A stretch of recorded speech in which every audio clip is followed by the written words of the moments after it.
அண்மை செய்தி. பெங்களூருவில் இருந்து சென்னைக்கு மெத்தாபெட்டமைன் கடத்தியதாக 5 பேர் கைது செய்யப்பட்டிருக்கின்றனர். அதனை அண்மை செய்தியாக பார்த்துக் கொண்டு வருகிறோம். இது குறித்த முழு விவரங்களை வழங்க செய்தியாளர் சுப்பிரமணியன் நம்மோடு இணைப்பில் காத்திருக்கிறார். சுப்பிரமணியன், வணக்கம். விவரங்கள் என்ன? வணக்கம். சென்னையில் மெத்தபெட்டமைன் போதைப் பொருள் கடத்தி வந்த 5 பேரை போலீசார் கைது செய்திருக்கிறார்கள். பெங்களூரில் இருந்து சென்னைக்கு கடத்தி வந்த கும்பல் கைது செய்யப்பட்டிருக்கிறது. கடந்த செப்டம்பர் மாதம் 28ஆம் தேதி KK நகர் பகுதியில் மெத்தபெட்டமைன் போதைப் பொருளுடன் கும்பல் சுற்றுவதாக தகவல் தெரிந்து தனிப்படை போலீசார் முழுமையாக கண்காணிப்பு பணியில் ஈடுபட்டார்கள். அப்போது 2 பேர் கைது செய்யப்பட்டார்கள்.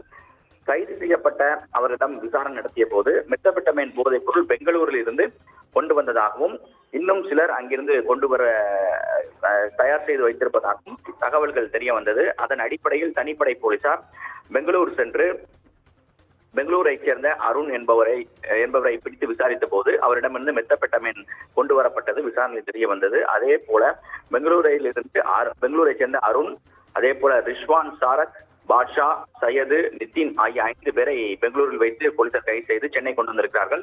இவர்களிடமிருந்து 50 கிராம் மெத்தபெட்டமைன் போதைப் பொருள் பறிமுதல் செய்யப்பட்டிருக்கிறது. கார் மற்றும் செல்போனும் பறிமுதல் செய்யப்பட்டிருக்கிறது. இவர்களுடைய கும்பல் நெட்வொர்க் குறித்து போலீசார் விசாரணை நடத்தி வருகிறார்கள். அது மட்டுமல்லாமல் எங்கிருந்து இவர்களுக்கு மெத்தபெட்டமைன் கிடைக்கிறது, எங்கெல்லாம் சப்ளை செய்திருக்கிறார்கள் என்ற கோணத்தில் விசாரணை என்பது நடத்தப்பட்டு வருவதாக காவல்துறை தரப்பில் தெரிவிக்கப்பட்டிருக்கிறது. விவரங்களுக்கு நன்றி சுப்பிரமணியன்.